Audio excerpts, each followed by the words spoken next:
Hello, hello, j'espère que vous allez bien. Je vous retrouve aujourd'hui, un an après avoir posté ma deuxième vidéo sur cette chaîne. Et c'est un an où j'ai pas été inactive, hein, puisque vous pouvez toujours me retrouver sur mon compte Insta Desino Kotaro. Mais voilà, c'est un temps que je n'ai pas pris pour la vidéo. Et je pense que mon manque d'aisance va certainement se ressentir. Donc voilà, mais c'est pas grave. Cette année, j'ai envie de nourrir cette chaîne, j'ai envie de continuer à vous partager ma passion pour la cartomancie et surtout autrement que sur Instagram.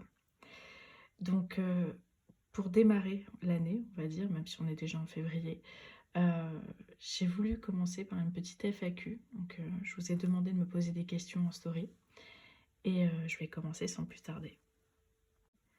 La première question, c'est comment as-tu appris le tarot et pourrais-tu nous partager tes tips?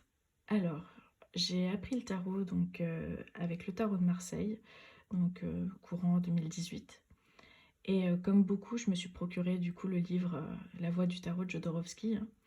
Et pour être tout à fait honnête, j'ai pas du tout accroché avec sa vision binaire et patriarcale du tarot. Je l'ai d'ailleurs jamais terminé. Voilà. Et j'ai découvert très vite, voilà, dans la foulée, le conte de Carlotta Arbastrega, qui proposait justement un livret d'initiation. Et ça m'a permis justement d'explorer une autre approche du tarot qui me correspondait en fait, et qui est une approche féministe, anard et animiste.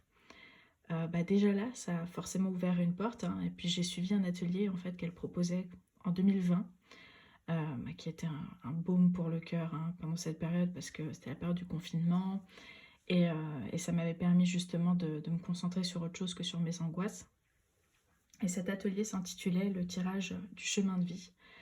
Donc un tirage vraiment, vraiment incroyable qui m'a permis en fait d'aller encore plus loin et surtout en fait de gagner en aisance et en confiance. Et puis pendant un petit temps, voilà, c'est resté un peu comme ça. La pratique du tarot de Marseille, en fait, avec ses arcanes majeures, en fait, me convenait. Et en fait, mais bon, ça a été jusqu'au moment où justement j'ai voulu explorer les 56 cartes restantes. Et là, je me suis un peu retrouvée dans une impasse, en fait, parce que enfin, les cartes, enfin, les arcanes mineures, en fait, du Marseille ne m'inspirent vraiment pas grand-chose. Encore aujourd'hui, hein, je ne les ai pas étudiées d'ailleurs, hein. Enfin, en tout cas, je peine à le faire. Et au même moment, l'influence Katou Tarot a commencé à faire son effet. Et je me suis tournée du coup vers des tarots du type Smith-Waite, avec une vision queer et féministe. Et là, ça a été vraiment la révélation, quoi.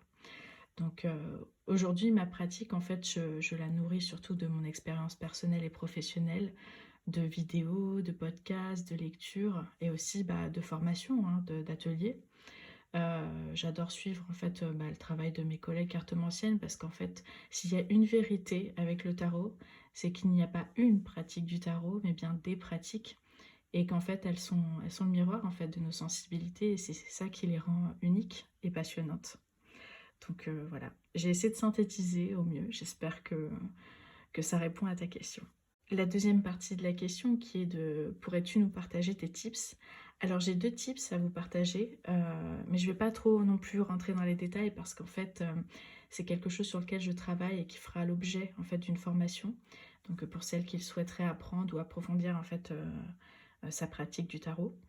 Euh, le premier tips, on va dire, c'est celui de tirer trois cartes. Donc généralement je vais mélanger les cartes et puis il y en a une qui va... J'aime beaucoup les cartes sauteuses en fait. Donc j'en laisse sauter une et puis je regarde celle du dessus et du dessous du paquet. Et donc je les positionne à côté en fait de la carte sauteuse. Et puis j'adore en fait ce système des trois cartes parce qu'en fait je trouve qu'elle permet vraiment de raconter une histoire. Donc c'est la manière dont les images se répondent. Donc on observe en fait les postures, les regards, les symboles, le paysage. Et je viens du théâtre en fait. Et le tarot pour moi c'est un peu comme une pièce de théâtre. Et c'est pour ça que j'en dis pas plus. Mais voilà, c'est vraiment quelque chose que j'adore. J'adore voilà, imaginer qu'il y a une mise en scène. Et puis voilà, on raconte une histoire quoi. Et c'est hyper amusant je trouve, notamment pour apprendre le tarot et se l'approprier. Et le deuxième tips, pardon, ce serait quand vous allez tirer une carte de tarot, ce serait d'ajouter en fait des oracles et vraiment de voir en fait la signification des cartes d'oracle en fait, et qui donne justement corps en fait à cette carte de tarot.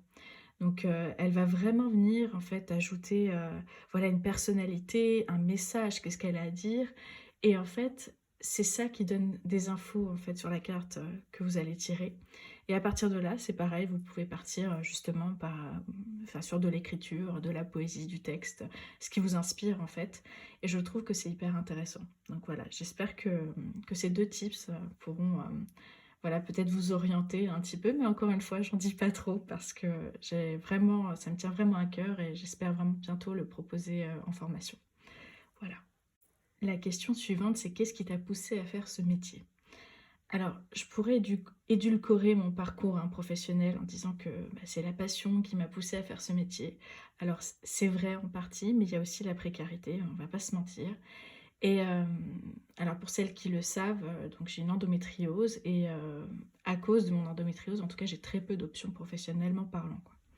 Donc à la base, j'étais comédienne, comme je l'ai dit un peu plus tôt, et c'est un métier que je peux plus faire, en fait, à cause des douleurs chroniques. Le théâtre, c'était aussi un peu toute ma vie, donc c'était un peu le rêve de gosse, quoi, et ça s'est arrêté vraiment de manière assez brutale, et en fait, le tarot m'a vraiment permis de retrouver cette part artistique et créative, et ça m'a permis vraiment de faire le deuil de la scène, et du coup, c'est ce qui a contribué forcément à vouloir en faire mon métier. Donc voilà. La question suivante, c'est quels sont tes critères de sélection pour un tarot? Alors, j'ai du mal à définir ce que j'estime être beau. Bon, en même temps, comme on dit, la beauté est subjective, donc elle ne s'explique pas vraiment. Mais quand je regarde mes jeux, en fait, je pense pouvoir affirmer qu'ils sont assez uniques en leur genre, que chaque jeu a une vibe en fait différente à m'apporter, qu'il me permet en fait vraiment, je pense, d'explorer et d'aller plus loin dans ma pratique. Euh, j'ai vraiment besoin en fait qu'un jeu m'inspire, qu'il soit de préférence coloré en tout cas, qu'il touche aussi à ma sensibilité, mon histoire, mes valeurs et mon éthique.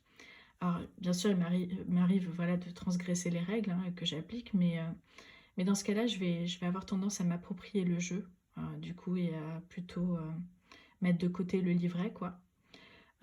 J'ai aussi besoin qu'il soit vivant. C'est assez bizarre de dire ça comme ça, mais en tout cas qu'il me raconte une histoire, qu'il m'embarque en fait là où j'ai pas encore mis les pieds. Je pense qu'il y a vraiment quelque chose d'assez pulsionnel en fait.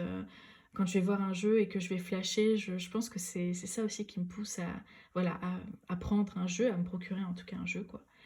Et si je devais me fier en fait un peu aux éléments, je dirais que j'ai une préférence pour les jeux assez organiques, assez terreux.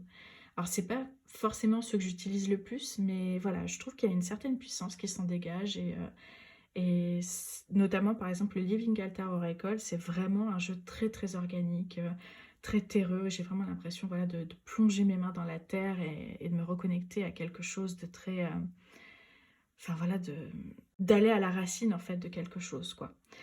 Donc voilà. Collectionnite ou fidèle à peu de jeux? Alors je dirais collectionnite aiguë, mais fidèle à peu de jeux. J'ai dire plus d'oracle que de tarot. Mais comme j'expliquais en fait avec le tips 2, j'adore mixer les deux. Je trouve que vraiment ça ajoute de la profondeur à un tirage. Ça me donne vraiment de nouvelles perspectives aussi à une carte de tarot. Et une reine en fait de bâton n'aura jamais le même message en fait en fonction du tirage. Et c'est ça que j'adore. C'est vraiment ça. Et je pense que quelqu'un qui a envie de découvrir le tarot, qui a envie d'apprendre, c'est vraiment un bon moyen pour le faire. Mais je dirais quand même fidèle à peu de jeux parce que dans ma pratique, par exemple, professionnelle, je tire les cartes avec le Fils Spirit Tarot. Et j'ai beaucoup de mal, en fait, à changer de jeu parce que j'ai l'impression que si j'utilise un autre tarot, je vais peut-être passer à côté d'un message. Et c'est dire, en fait, à quel point voilà, je suis vraiment fidèle à ce tarot-là. Donc, euh, donc ouais, c'est un peu c'est un mélange des deux. Mais j'adore découvrir de nouveaux jeux. Et puis quand ça me parle pas, bon bah je lui trouve une autre maison, quoi. Mais bon, c'est vrai qu'il y a quand même une sacrée collectionnite quand même aiguë. La question suivante, c'est quelle est ta vision du tarot? Donc, pour celles qui connaissent déjà mon travail, donc ma vision du tarot, elle est quand même féministe, créative, animiste, introspective et magique. Donc c'est tout ça qui fait, en tout cas, ma vision du tarot. Pour moi, en fait, c'est vraiment un outil d'exploration et vraiment, je crois profondément à son pouvoir transformateur, en fait. Et il peut nous aider à vraiment à nous reconnecter à notre monde intérieur et puis, bah, forcément à sortir d'une vision très individualiste, hein, qui est d'ailleurs parfois prônée aussi dans le monde du tarot. Et moi, c'est ça, c'est ce que je recherche, c'est renouer avec le collectif, avec les cartes. C'est renouer avec notre environnement, renouer aussi avec notre existence, avec nos différentes facettes de nous-mêmes, et c'est vraiment ça qui m'intéresse. Donc il y a une forme de co-création en fait, alors bien sûr on ne laisse pas, comment dire, le tarot, définir notre existence, mais c'est voilà, c'est un outil qui peut vraiment nous accompagner, nous soutenir et heu et puis voilà, cheminer ensemble. Je pense que c'est un peu tout ça. Donc j'espère que c'est pas trop fouillis et que c'est assez, clair, mais voilà, c'est un joyeux mélange, on va dire, cette vision, du tarot. Donc je termine cet FAQ avec la dernière question, qui est la carte du tarot qui t'inspire le plus. Et pour celles qui me connaissent, ce sera pas très surprenant de dire que c'est la force. Alors comment expliquer pourquoi cette carte m'inspire? Donc c'est une carte peut-être parce que je me reconnais le plus en elle. Heu, une carte qui est, je trouve assez, abdominale, enfin en tout cas qui se concentre dans cette, sphère-là. Il y a de la colère, en même temps il y a de la douceur et ça gronde, il y a des gargouilles. Ah, c'est un peu tout ça en fait. Hem, j'ai écrit un texte, il n'y a pas très longtemps par rapport à la force. Je pense que je n'ose pas trop le partager, sur les réseaux, ni sur mon blog et cetera, parce que je trouve que c'est assez intime. Mais en même temps, c'est peut-être aussi comme ça permettrait de communiquer la manière dont je vois la force. Un aspect aussi de la force que j'adore et que je trouve, qu'on a tendance à peut-être minimiser, c'est quand on parle de la colère justement.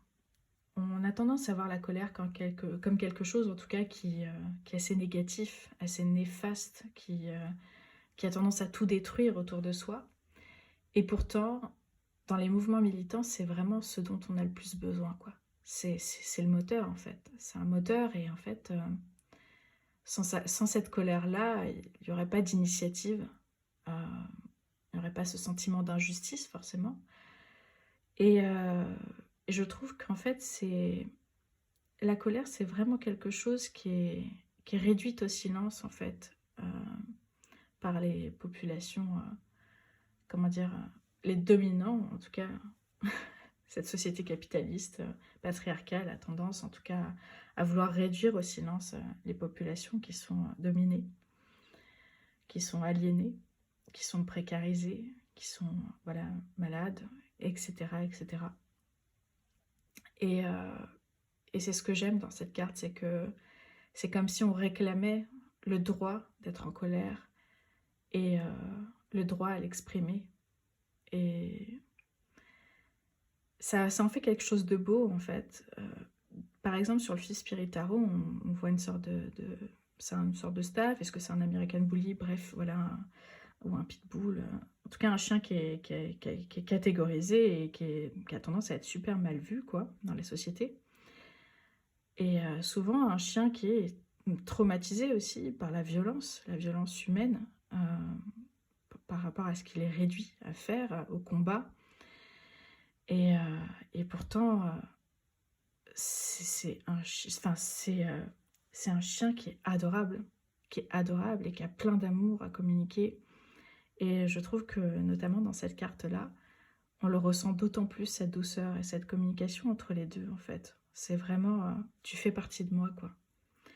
Et on réintègre ça et en fait, enfin, t'as ce toutou qui nous léchouille un petit peu là et qui nous fait plein de câlins, qui nous sautille dessus de joie, en fait.